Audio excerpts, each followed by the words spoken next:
Hola amigos, bienvenidos a un nuevo capítulo de Píldoras Historiográficas, donde intento explicar no tanto lo que ocurrió en el pasado, como las distintas maneras que hemos tenido de interpretarlo y de escribirlo. Hace unos días leí una noticia que me inquietó. El Ayuntamiento de Madrid ha decidido que Casa Árabe abandone el edificio que ha estado ocupando durante casi 20 años. Las razones alegadas son puramente administrativas, pero mucho me temo que detrás haya motivaciones políticas e ideológicas. El auge de la ultraderecha ha desarrollado un revisionismo histórico que quiere eliminar nuestro pasado islámico del proceso de construcción nacional, rechazando su importancia como parte integrante de nuestra cultura. No obstante, mientras leía la noticia, pensé que el problema no era solo dónde se encuentra Casa Árabe, sino cuánto conocemos realmente del pensamiento histórico árabe. ¿Podría desaparecer una institución como esta sin que apenas notáramos la ausencia de las voces que representa? ¿Cuántos historiadores árabes seríamos capaces de citar? Yo mismo tuve que reconocer que muy pocos. Cuando pensamos en la historia del mundo árabe, ¿a quién leemos realmente? ¿Existe una historiografía árabe? No una historia escrita sobre el mundo árabe, sino una historia escrita desde el mundo árabe. Una tradición de historiadores que hayan intentado comprender su propio pasado con categorías propias, con preguntas propias y sobre todo con una mirada que no dependa necesariamente de Europa. La respuesta es que sí. Y sin embargo resulta sorprendente comprobar hasta qué punto esa tradición permanece casi invisible para el lector occidental. Llevamos más de 2 siglos leyendo interpretaciones europeas sobre el Islam, sobre Oriente Próximo, sobre el Magreb o sobre Al-Ándalus, pero apenas conocemos los nombres de quienes desde Beirut, Rabat, El Cairo, Damasco o Bagdad han dedicado toda una vida a estudiar exactamente esas mismas cuestiones. Y esta ausencia no es un simple accidente editorial, es un problema historiográfico. Porque la historia no consiste únicamente en descubrir documentos, consiste también en decidir qué documentos merecen ser leídos, qué autores traducimos, qué universidades citamos, qué bibliografías consideramos imprescindibles y cuáles dejamos fuera del canon. Los trabajos de los mejores historiadores árabes apenas han cruzado las fronteras lingüísticas y sufren una gran invisibilidad. Tal vez porque seguimos creyendo, sin darnos demasiada cuenta, que la historia universal continúa escribiéndose principalmente desde Londres, París, Berlín o Nueva York. Si la historiografía contemporánea nos ha enseñado a desconfiar de los silencios de los archivos, deberíamos desconfiar también de los silencios de nuestro propio canon historiográfico. El mundo islámico no empezó a pensarse históricamente cuando Europa decidió estudiarlo. Ya poseía una tradición historiográfica propia, antigua, compleja y crítica. Ibn Khaldún, por ejemplo, no fue un milagro aislado en el siglo XIV. Fue la culminación de varios siglos de historiografía islámica. Su Muqaddimah, escrita como introducción a una historia universal, es una de las obras más extraordinarias de la teoría histórica. Allí no se limita a narrar acontecimientos, se pregunta por las causas profundas del cambio histórico, el nacimiento de los estados, la fuerza de la solidaridad tribal, la asabía, el auge y la decadencia de las dinastías, la relación entre nomadismo y vida urbana, entre economía, poder y cultura. Desconfiaba del relato oficial y criticaba a los historiadores que aceptaban noticias imposibles, cifras exageradas o tradiciones transmitidas sin examen. Para él, el historiador debía conocer la naturaleza de la sociedad humana, debía saber qué es verosímil y qué no lo es, debía comparar los relatos con las condiciones reales de la vida social ya. En la historiografía islámica medieval hubo cronistas de corte, juristas, teólogos, viajeros, biógrafos, geógrafos, compiladores y pensadores críticos. Y no fue árabe en un sentido étnico. Muchos de sus autores comprendían espacios enormes, persas, andalusíes, centroasiáticos, lo que compartían era una lengua, el árabe, y un horizonte intelectual común. Si Ibn Khaldun hubiera sido un florentino del Renacimiento, aparecería en todos los manuales europeos de teoría de la historia. Si Al-Tabari hubiera escrito en latín, quizá lo estudiaríamos junto a los grandes cronistas medievales de Occidente. Pero al haber escrito desde otro lugar, en otra lengua y dentro de otra tradición, muchas veces queda reducido a una nota al margen. Hoy la historiografía árabe intenta recuperar el derecho a interpretar su pasado con categorías propias, sin renunciar por ello al diálogo crítico con la historiografía universal. La historia del Islam estuvo condicionada durante mucho tiempo por relaciones de poder colonial, por intereses políticos, por categorías nacidas fuera de las sociedades que pretendía estudiar. La crítica de Edward Said en su orientalismo abrió una brecha decisiva, aunque después algunos autores hayan discutido aspectos de su interpretación. Historiadores como Muhammad Arqun o Muhammad Abed al-Jabri no se limitan a denunciar el orientalismo, también someten a crítica la tradición intelectual heredada. Se preguntan qué voces quedaron excluidas, qué interpretaciones se convirtieron en ortodoxia y cómo determinados discursos religiosos terminaron presentándose como si fueran la única lectura posible del pasado islámico. Después de la descolonización, muchos estados árabes necesitaron construir relatos nacionales. Igual que ocurrió en la Europa durante el siglo XIX, la historia se convirtió en un instrumento de legitimación política. Se seleccionaron héroes, se exaltaron periodos de esplendor, se simplificaron derrotas y se construyeron genealogías nacionales. Frente a ello, los historiadores como Abdallah al-Arui o Aziz al-Asmeh insistieron en que la tarea del historiador no consiste en fabricar identidades, sino en comprender procesos históricos. Muchos historiadores árabes contemporáneos se preguntan si conceptos como Edad Media, Renacimiento, modernidad, secularización, Estado o incluso religión, tal como los empleamos habitualmente hoy en Occidente, sirven para comprender la experiencia histórica de las sociedades islámicas, o si por el contrario reflejan trayectorias específicamente europeas que hemos universalizado. El debate deja de ser una discusión sobre el mundo árabe y se convierte en una discusión sobre la universalidad de las categorías con las que los historiadores pensamos el pasado. Abdallah al-Arui se pregunta ¿por qué seguimos pensando nuestro pasado con categorías heredadas? Su libro más importante, La ideología árabe contemporánea, de 1967, no es una historia del mundo árabe en sí, es una crítica de las formas en que los propios intelectuales árabes construyen su pasado. al-Arui sostiene que el pensamiento árabe moderno vive atrapado entre tres discursos: uno tradicionalista, otro liberal y otro nacionalista.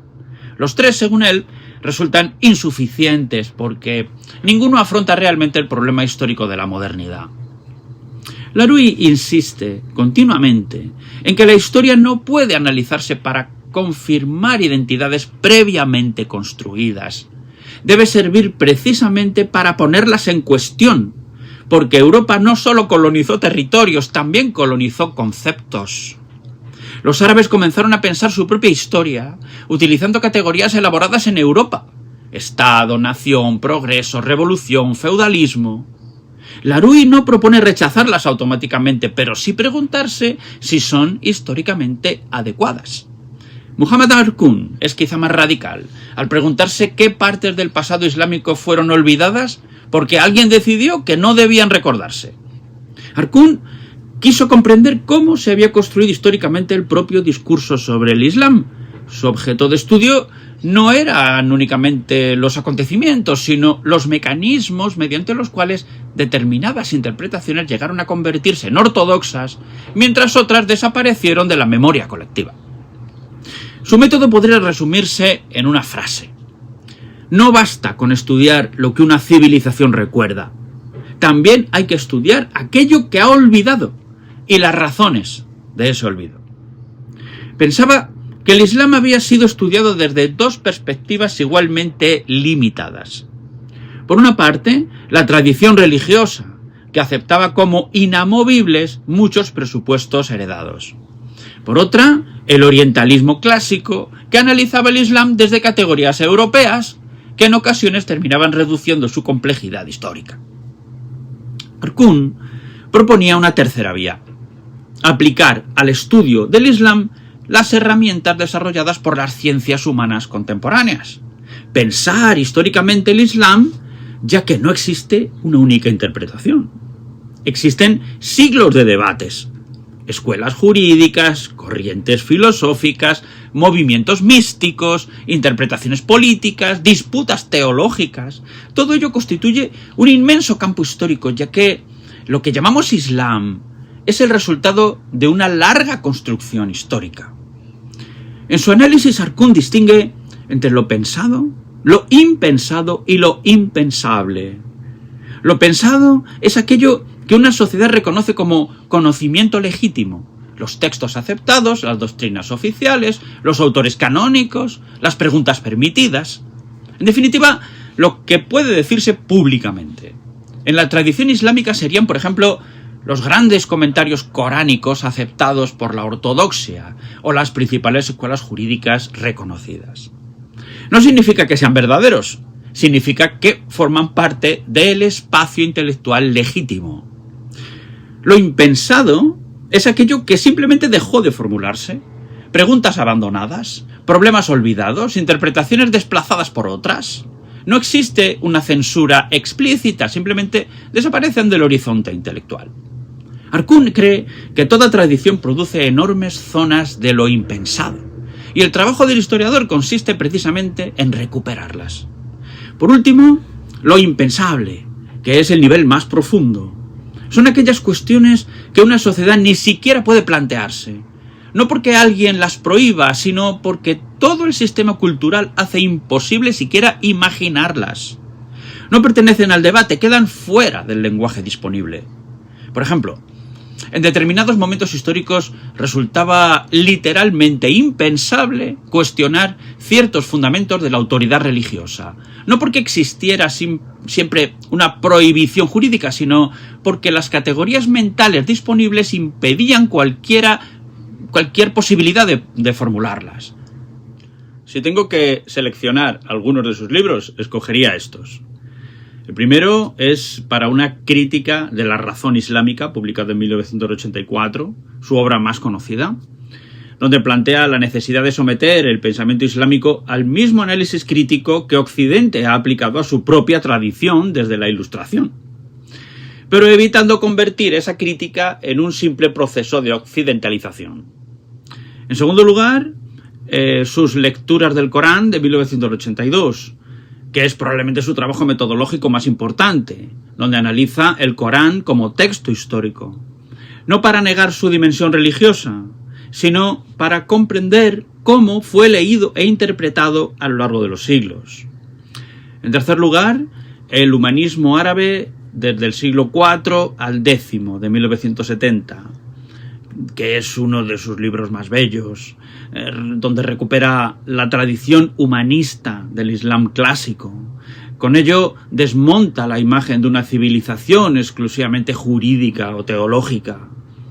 En cuarto lugar, Repensando el Islam de 1994, que es quizá el libro más cercano al lector occidental, donde resume buena parte de su proyecto intelectual y dialoga directamente con los debates contemporáneos. El núcleo de su análisis está en incidir en que la historia no solo se escribe con lo que una sociedad conserva, sino también con aquello que ha olvidado, ha excluido o ha considerado indigno de memoria. Su originalidad consiste en trasladar esta preocupación al corazón mismo de la tradición intelectual islámica, mostrando que también ella puede ser leída como un archivo lleno de presencias, pero también de silencios. Por otra parte, la idea central del gran proyecto de Muhammad Abed al-Jabri, que es crítica de la razón árabe, se basa en cómo se construyeron los sistemas de conocimiento dentro del Islam clásico, qué papel desempeñaron la filosofía griega, el derecho, la teología o el sufismo, qué tradiciones triunfaron, cuáles quedaron relegadas y sobre todo cómo todo ello sigue influyendo en el presente. Si Larouille criticaba las categorías modernas y Arcún reconstruía los silencios, toda la obra de Aziz al-Asmeh consiste en los cambios que las sociedades musulmanas han experimentado a lo largo del tiempo. Al igual que las instituciones, las interpretaciones religiosas o las relaciones entre la religión y la política. Por eso critica tanto al orientalismo clásico como a determinados discursos islamistas que defienden el Islam como una esencia inmutable.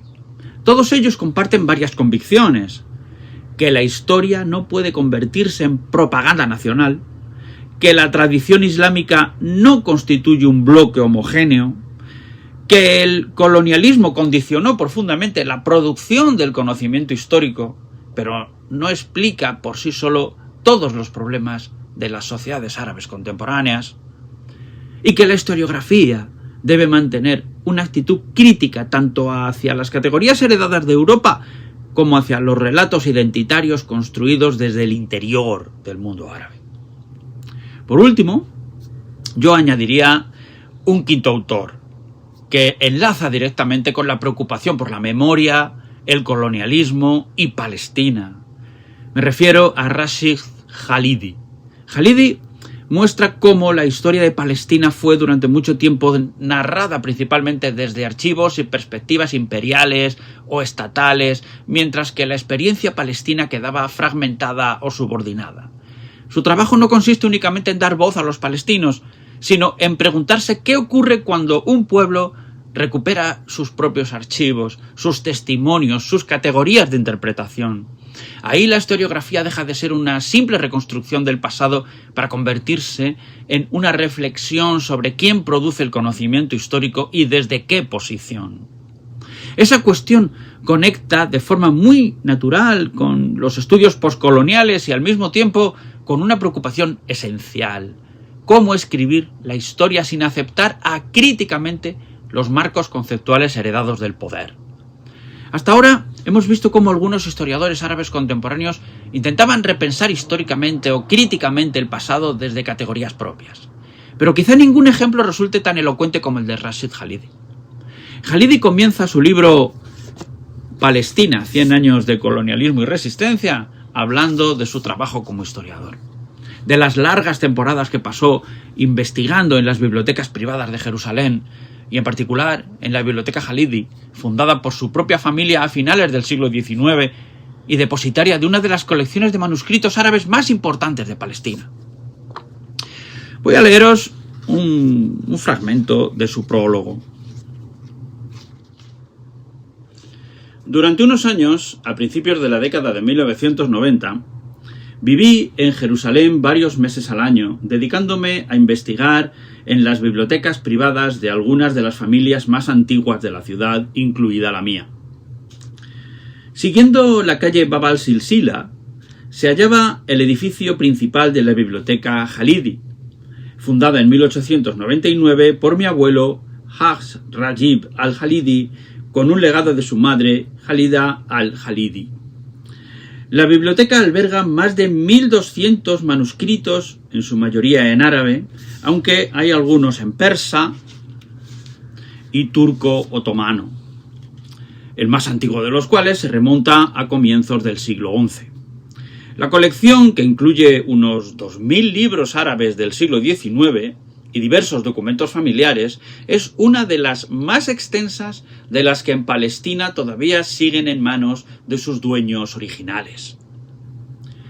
Las bibliotecas privadas palestinas fueron sistemáticamente saqueadas por equipos especializados que actuaban tras el avance de las fuerzas sionistas cuando éstas ocuparon los pueblos y ciudades habitados por árabes, especialmente Jaffa, Haifa y los barrios árabes de Jerusalén Oeste, en la primavera de 1948. Los manuscritos y libros robados fueron depositados en la biblioteca de la Universidad Hebrea, hoy Biblioteca Nacional de Israel, bajo la clasificación de propiedad abandonada. Una denominación característicamente orwelliana para definir un proceso de apropiación cultural derivado de la conquista y el despojo. Creo que este texto contiene una de las mejores lecciones de historiografía de todo el libro.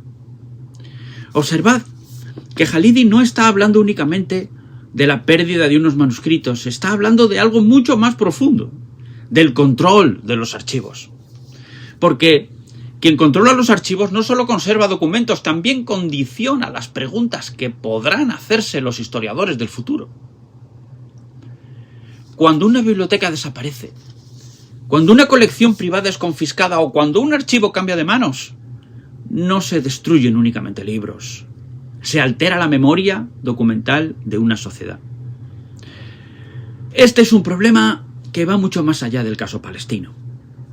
Jacques Derrida recordaba que todo archivo es también una forma de poder. Michel Foucault mostró que el conocimiento nunca es independiente de las relaciones de poder que lo hacen posible. Y Carlo Ginzburg nos enseñó a desconfiar de los silencios documentales, porque muchas veces hablan tanto como los propios documentos.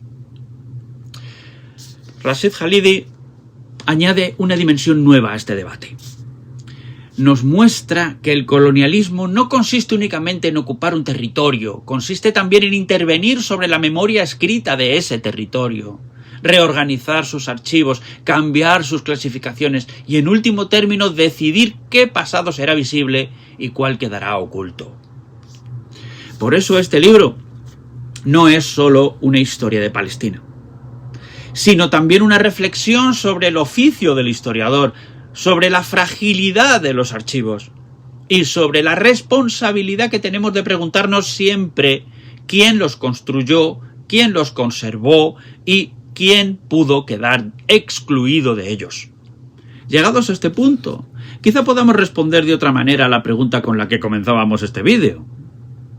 Efectivamente, existe una historiografía palestina, islámica e historiográficamente árabe contemporánea extraordinariamente rica. Pero lo verdaderamente interesante no es únicamente descubrir nuevos autores. Lo importante es comprender que esos autores nos obligan a revisar nuestra propia forma de entender la historia. Las preguntas que un historiador formula nunca son inocentes. Nacen de una cultura, de una lengua, de una experiencia histórica concreta. Y cuanto más diversas sean esas miradas, más rica será también nuestra comprensión del mundo. Quizá esa sea la principal lección que podamos extraer de autores como Abdallah al-Arui, Muhammad Arkoun, Muhammad Abed al-Jabri, Aziz al-Asmer o Rashid Khalidi. Ninguno de ellos pretende sustituir una historia europea por una historia árabe, ni reemplazar un canon por otro.